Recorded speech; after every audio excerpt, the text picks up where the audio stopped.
Omar from the United Arab Emirates. I was watching WrestleMania 21, and it got me thinking. Since I was a 5-year-old back then, what was the fans' anticipation like of the Batista versus Triple H main event? Were they excited for the match or afraid that Triple H's reign of terror would continue? Well, I mean, I'm sure from a kayfabe point of view, they were worried that his reign of terror might continue, right? That's him doing his job. It's a weird thing when it comes to Triple H back then, because I've talked about the dark days of Raw, right? And the reign of terror, and I did not like the reign of terror. Now, on some level, I have to sit here and admit that Triple H was a great heel. And if you have a great heel, you want to see them beat. So he was doing his job. What I didn't like about the whole reign of terror thing was it just made for boring television. He was on top in that position for so long, and he beat so many different people who in some cases I think could have gone a lot farther than they did, i.e. RVD. That it was just boring, and it went on for too long.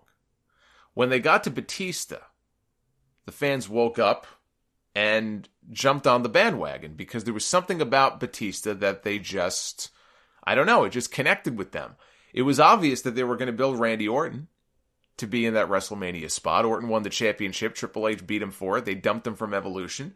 And it seemed like they were on a road to Orton Triple H at WrestleMania with Orton getting the belt back. But what happened along the way was the fans just started going crazy for Batista.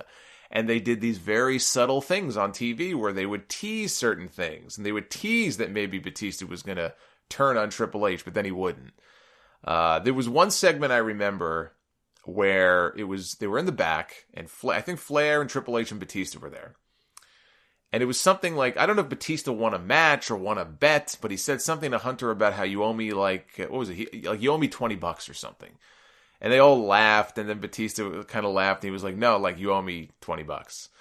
And again, I don't remember the whole context of the segment, but it was just such a great, it's little things like that they did until eventually, Batista gave him the thumbs down, and he turned on Evolution, and he won the Royal Rumble, and then it built to WrestleMania. And to answer your question, yes, the fans were very much into the idea of Batista challenging for the championship. It was not a case like a John Cena back in the day, or like a Roman Reigns now, where people feel like, oh, this person was being forced on me.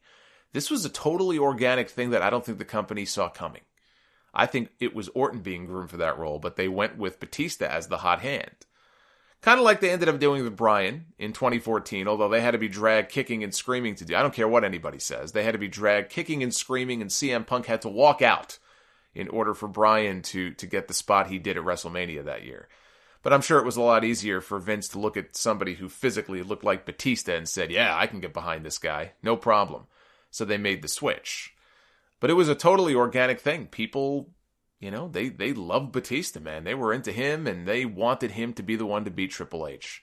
It was the ideal scenario. It was exactly what they wished for Roman Reigns now, where people wanted to see him go to WrestleMania and win the championship. And they had a pretty damn good match too. And actually, in terms like business-wise, WrestleMania 21, I believe that pay-per-view did over 1 million buys.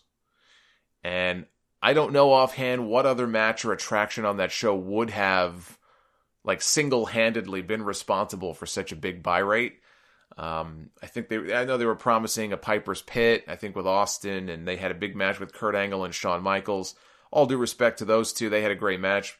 Kurt Angle versus Shawn Michaels wasn't a match that was going to get 1 million people to buy WrestleMania. But I think people were so into the Triple H Batista thing, that match did big business, and that had a lot to do with how well WrestleMania did that year. So yes, to answer your question, people were definitely into the anticipation for a Batista Triple H match.